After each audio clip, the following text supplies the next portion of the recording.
To fight terrorism in an effective way, we must deal with its root causes. And most people assume that the fundamental causes of terrorism must be cyber poverty and lack of education. While this view is widely held, I suspect there might be some other factors contributing to terrorism. In fact, most terrorists seem to be well educated and come from homes where there is plenty of money. Osama bin Laden's family was very wealthy. As a child, he probably had a bicycle covered with gold. The man who fell the plane into the World Trade Center also seemed to have come from rich families and have been well educated. Many leading terrorist organizations in the world, for example, the Red Brigade and Shinrikyo in Japan, seem to allow members who are middle-class people to better about society, wanting to learn very forward. Listen to research supporting design. The professor at the university in the United States looked at the background of terrorists in the Middle East. This demonstrates that terrorists in Lebanon and Palestine fighting with Israel were likely to be better educated than other people. They also indicated that the educated men in the region were more likely to support the idea of violence as a way of achieving their goals than the poorly educated.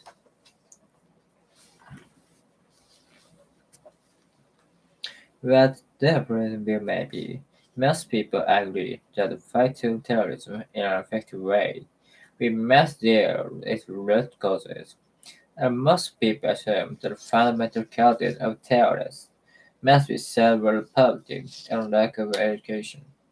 While this view is widely held, I suspect there might be some other factors contributing to terrorism. In fact, most terrorists seem to be well educated and come from farms where there is plenty of money. Osama bin Laden's family was very wealthy. As a child, he probably had a basket covered with gold. The man who fell the plane into the World Trade Center also seemed to have come from rich families and have been well educated. Many leading terrorist organizations in the world, for example, the Red Brigade in Italy and Aum Shinrikyo in Japan, seem to include members who are middle-class people and who feel better about the society they belong into rather than welfare to play poor. Recent research has supported this idea. The professor at the university in the United States looked at the background of terrorists in the Middle East. They demonstrated that terrorists in Lebanon and Palestine are fighting with Israel were likely to be better educated than other people. They also indicated that educated men in the region were more likely to support the idea of violence as a way of achieving their goal than the poorly educated.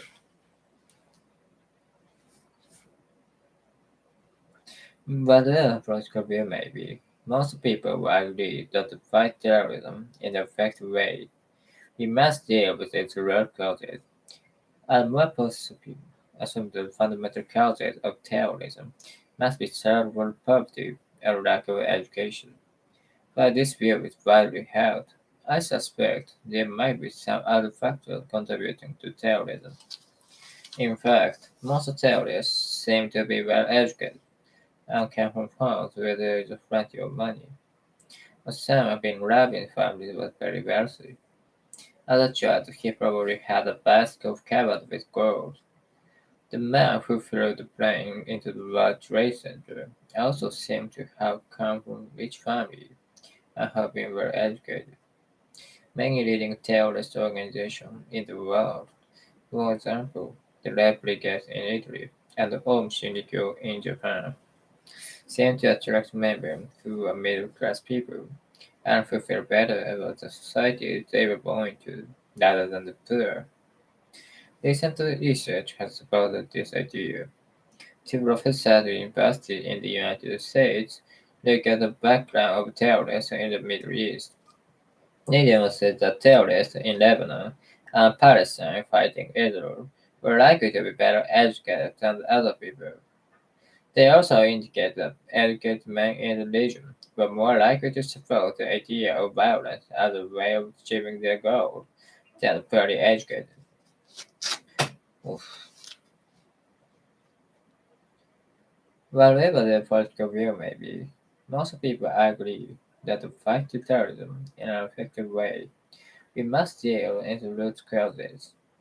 And most people assume that the fundamental causes of terrorists must be cerebral poverty and lack of education. But this view is widely held. I suspect there might be some other factors contributing to terrorism. In fact, most terrorists seem to be well educated and come from homes where there is plenty of money. Osama bin Laden's family were very wealthy. As a child, he probably had a bicycle covered with gold. The man who flew the plane in the World Trade Center also seemed to have come from rich families and have been well educated. Many leading terrorist organizations in the world, for example, the Red Brigade in Italy and Aum Shinrikyo in Japan, seemed to attract members who were middle-class people and who feel better about the society they were born into, rather than the poor. Recent research has supported this idea. Two professors who invested in the United States look at the background of terrorists in the Middle East. They demonstrate that terrorists in Lebanon and Palestine fighting Israel were likely to be better educated than other people. They also indicate that educated men in the region were more likely to support the idea of violence as a way of achieving their goals than the fairly educated.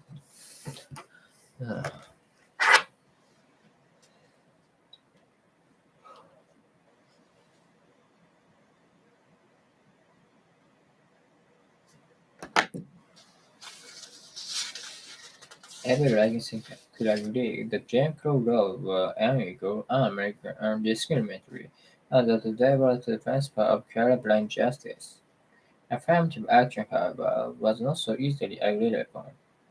With the success of the civil rights movement, many white Americans felt that the pattern in ending discrimination was over, and that there was no longer any need for special effort on behalf of minority groups.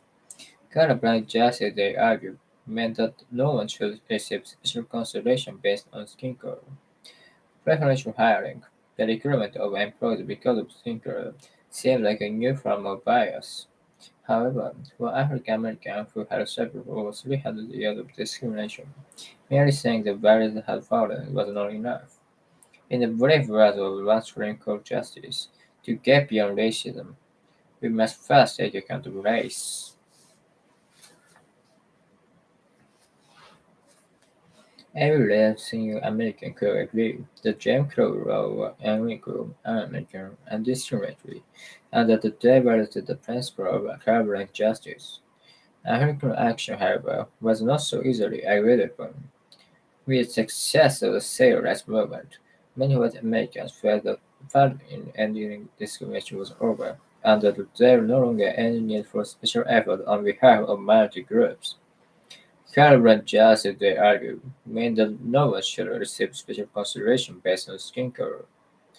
Preferential hiring, the recruitment of employees because of skin color, seemed like a new form of bias. However, for African Americans who had suffered over 300 years of discrimination, merely saying the barrier had fallen was not enough.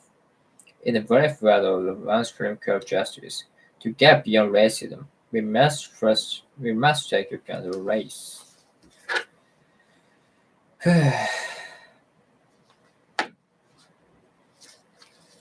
The civil rights movement challenged the federal government to protect all American citizens.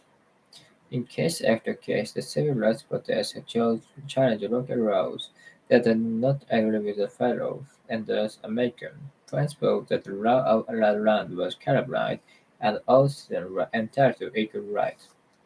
In declaring the federal contract must utilize affirmative action to recruit minority employees, John F. Kennedy was responding to the claim of the civil rights movement.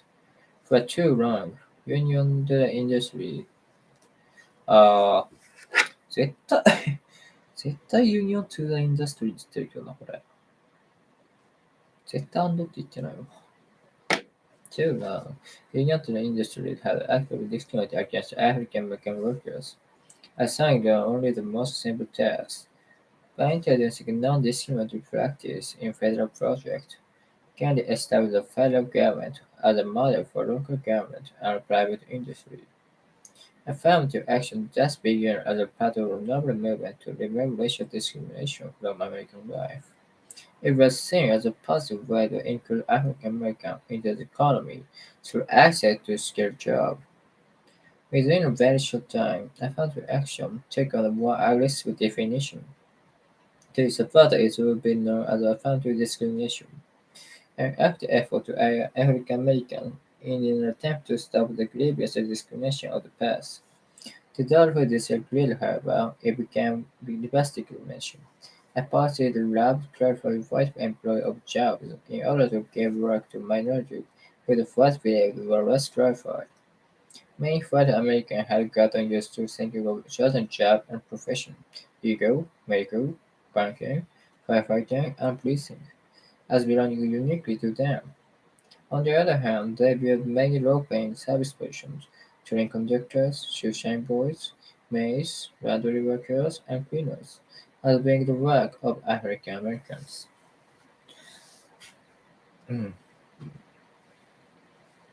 The civil rights movement challenged the federal government to protect all American citizens.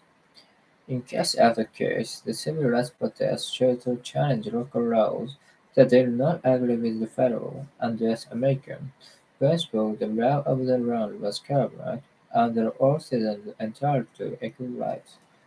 In declining the federal contractor must utilize affirmative action to recruit minority employees. John F. Kennedy was responding to the crime of the civil rights movement. For too long, unions and the industry have actively discriminated against African American workers, assigning them only the most simple tasks. By introducing a non-discriminatory practice in federal projects, Kennedy established the federal government as a model for local government and private industry. Affirmative action thus began as a part of the novel movement to remove racial discrimination from American life. It was seen as a positive way to include African Americans into the economy through access to skilled jobs. Within a very short time, affirmative action took on a more aggressive definition. To its supporters, it would be known as affirmative discrimination, an active effort to hire African Americans in an attempt to stop the grievous discrimination of the past. To the authors who disagreed, however, it became reverse discrimination. A policy that allowed the qualified employees of jobs in order to give work to minorities who the white believed were less qualified.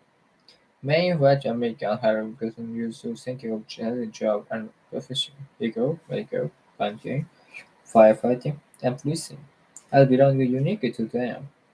On the other hand, they will low-paying service positions, train conductors, tuition boys, maids, laundry workers, and cleaners, as being the work of African Americans. The civil rights movement challenged the federal government to protect all American citizens. In case after case, the civil rights protesters chose to challenge local laws that did not agree with the federal, endorsed American principle that the law of the land was common land and all citizens were entitled to equal rights. In declining the federal contractors must utilize affirmative action to recruit minority employees. John F. Kennedy was responding to the crime of the civil rights movement. For too long, unions to the industry have actively discriminated against the African whole, assigning them only the most simple tasks. By introducing a non-discriminatory practice in federal projects, Kennedy established the federal government as a model for local government and private industry. Affirmative action thus began as a part of the noble movement to remove racial discrimination from American life. It was seen as a positive way to include African Americans into the economy through access to skilled jobs. Within a very short time, African American affirmative action took a more aggressive definition.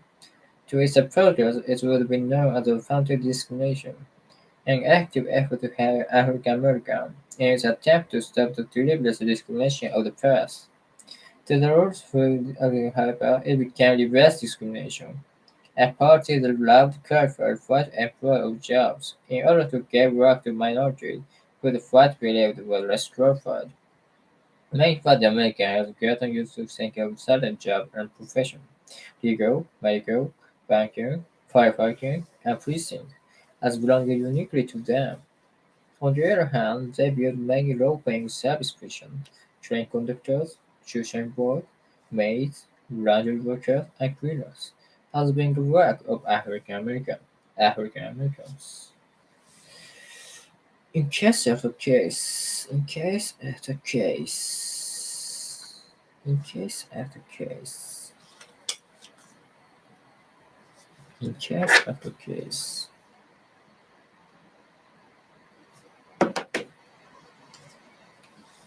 Every right-thinking American could agree that Jim Crow laws were unequal, un-American, and discriminatory, and that they violated the principle of carbon justice. A affirmative action, however, was not so easily agreed upon. With the success of the civil rights movement, many white Americans felt that their part in ending discrimination was over, and that there was no longer any need for special effort on behalf of minority groups. Calibrate justice, they argue, meaning that no one should receive special consideration based on skin color. Preferential hiring. The recruitment of employees because of skin color seemed like a new form of bias. However, for African Americans who had suffered 300 years of discrimination, merely saying the bar platform was not enough. In the brief words of one struggling called justice, to get beyond racism, we must first take account of race.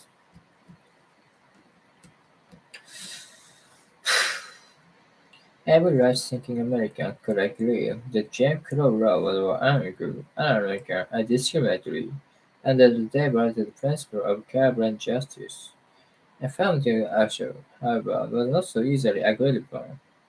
With the success of the civil rights movement, many white Americans felt that their part in ending discrimination was over, and there was no longer any need for special effort on behalf of minority groups. Cultural justice, they argue, means that no one should receive special consideration based on skin color. Preferential hiring, the recruitment of employees because of skin color, seems like a new form of bias. However, for African Americans who had suffered over 300 years of discrimination, merely saying the body had fallen was not enough. In the brief words of the one Supreme Court Justice, to get beyond racism, we must first take account of race.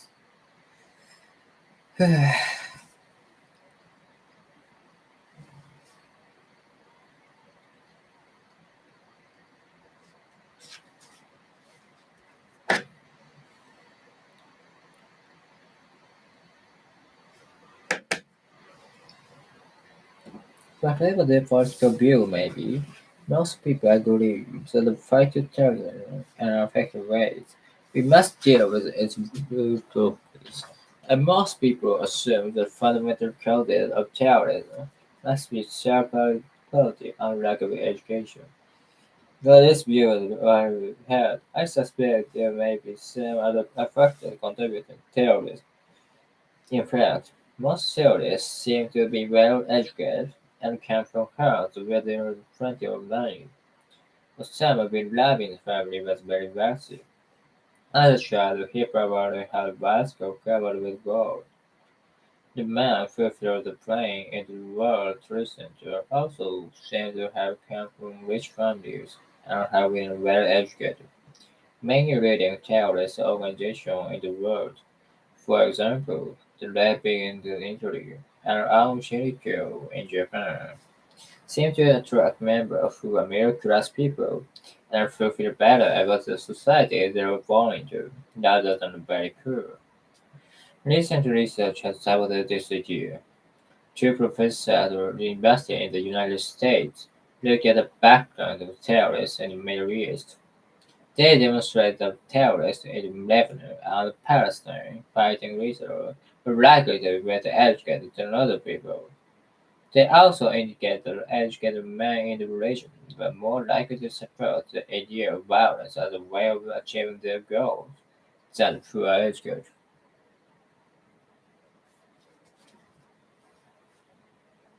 Whether, oh, whatever,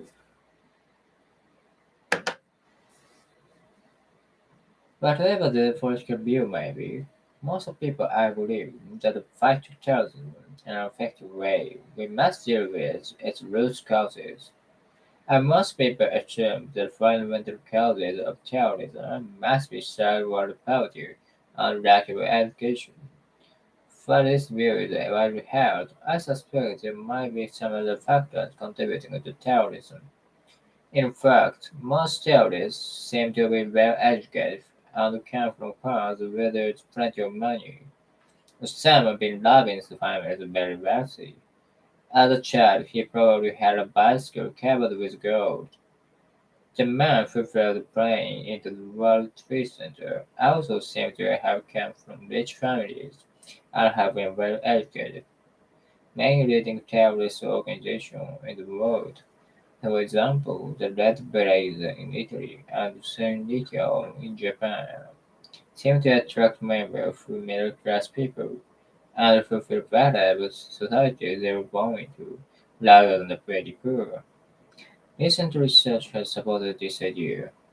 Two professors at a university in the United States look at the background of terrorists in the Middle East.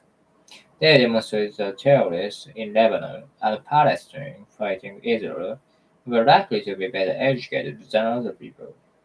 They also indicated that educated men in the region were more likely to support the idea of violence as a way of achieving their goals than fairly educated. Hmm. Hmm. Well, that to fight terrorism in an effective way, we must deal with the root causes. And most people assume the fundamental causes of terrorism must be severe poverty and lack of education. While these views are highly held, I suspect that there might be to contributing to terrorism. In fact, most terrorists seem to be well educated and come from homes there is plenty of money. Osama bin Laden's family was very wealthy. As a child, he probably had a bicycle covered with gold. The man who plane to the World Trade Center also seemed to have come from rich family and having been educated. Many leading terrorist organizations in the world, for example, the in Italy and Shinrikyo in Japan, seem to attract members who are middle-class people and feel better the society they're born into, rather than very poor. Recent research has supported this idea. The professor at university in the United States look at the background of terrorists in the Middle East. They demonstrated Palestine fighting Israel were likely to live than other people. They also indicated educated men in the region were likely to support the idea of violence or other achieving the goals. The Whatever their political view may be, most people agree that to fight terrorism in an effective way, we must deal with its root causes. And most people assume that the fundamental causes of terrorism must be cerebral poverty and lack of education. While this view is widely held, I suspect there might be some other factors contributing to terrorism. In fact, most terrorists seem to be well educated and come from homes where there is plenty of money. Osama bin Laden's family was very wealthy. As a child, he probably had a bicycle covered with gold. The man who flew the plane into the World Trade Center also seemed to have come from a rich family and have been well educated. Many leading terrorist organizations in the world, for example, the Red Brigade in Italy and Aum Shinrikyo in Japan, seem to attract members who are middle-class people and who feel better than very poor. This center has supported this idea. Two professors at a university in the United States Look at the background of terrorists in the Middle East. They demonstrate that terrorists in Lebanon and Palestine fighting Israel were likely to be better educated than other people. They also indicate that the educated men in the region were more likely to support the idea of violence as a way of achieving their goals than the poorly educated. Educated. Hmm. Hmm. Oh my god.